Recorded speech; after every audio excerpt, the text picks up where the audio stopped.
Hey guys, Steve here with the Advisory Realty Group doing a new series called What I'm Good At, which highlights agents and their hobbies around the office. Something that they've learned, something they've been working on, and sharing a little bit of knowledge with you at home. If maybe you're working on something during quarantine, maybe you're trying to get better at something, we're trying to provide some of our expertise to assist you in that and hopefully make your time a little bit more productive and doing something fun as well.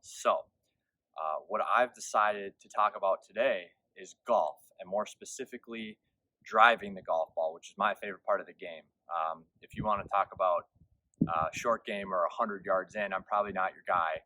But driving the golf ball is what I enjoy the most, is what I know the most about. And so I just wanted to give you some of the fundamentals, a couple of things. If you're a beginner, intermediate, or maybe even an expert, maybe you can learn something here.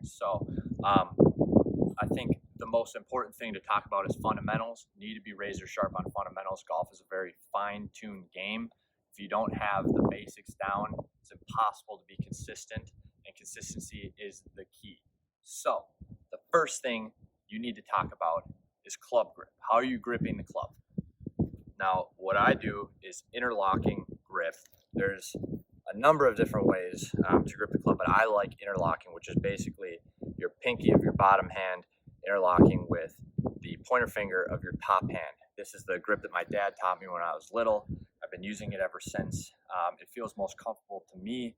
Also, Tiger Woods uses it, so it must not be that bad. So, I think Jack Nicklaus did too. I'll check on that. I'll let you know. But there's also overlap, or you could also do baseball grip. I don't want to get too in depth with those because I don't know that much about them. I don't use them. So, but it's basically whatever's comfortable. So the next thing is you want to be holding the club in your fingertips, more towards your fingertips. That's where you're strongest. If you hold it in your palm, there's going to be some good wiggle of the club face, especially upon impact, and that's really going to take away from your consistency. So it needs to be in your fingertips like this.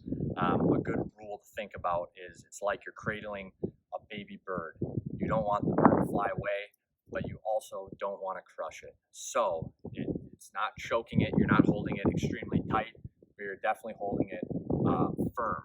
So the next most important thing is teeing the ball up. Now this does matter quite a bit. You wouldn't think it does, but it definitely has its impact. So if we're hitting the driver, it's a pretty deep club.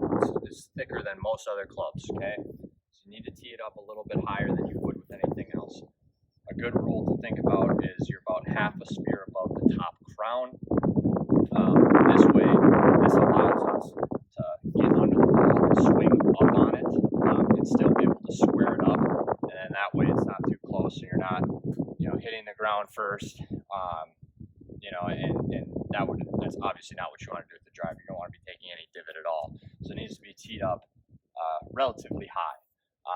There's a little, there can be variation depending on the person, a little bit here and there, but that's a great rule to think about, is half a sphere above the top crown.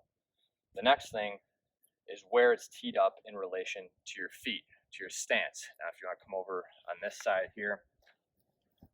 Now, this has another big impact to, or it really depends on what club you're swinging. So with the driver, since it's a longer club, and like I said, we need to be hitting up on the ball, you want to be playing that ball off of your front foot. And I like to think about, so I'm a right-handed player. I think about it, my left foot, and it's in line with my front heel. And again, like I said, that's going to impact where in our swing path we're impacting the ball. So we're on an upward trajectory. The driver needs to be going up higher in the air. It has less loft than any other club, so we need to kind of help it along and hit up on the ball. So the next thing that I wanted to talk about was your swing rhythm. This is another basic. Everyone's swing's a little bit different. It kind of depends on your body makeup. I mean, some people have really long arms, some people have long legs or whatever it may be. So I don't really want to get too much into how to swing the club because it's different for everyone. But there is a general rule that you can adhere to that I think helps me a ton, and I think it could potentially help you as well. and that is what I call the 3-to-1 ratio. 3-to-1 ratio. So that basically means that when I'm taking the club back like this, I'm always counting to 3 in my head.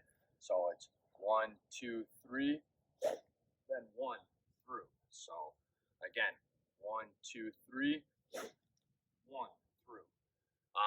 If I hit a bad shot, I know a lot of times it has to do with me being too fast on that. So, I'm taking it back too fast and really ripping it back like that. And I have no control over the club. My rhythm is off. So I think if you can master that, it keeps you in balance. All the best golfers have great balance. So you don't get wild with it. It really helps you kind of stay within. So I think if you can work on those things, master the fundamentals, get razor sharp with those, that's going to be a pretty good start for you. So that's been an episode of what I'm good at. That's what I think I'm good at. And hopefully you can get good at it too. Thanks.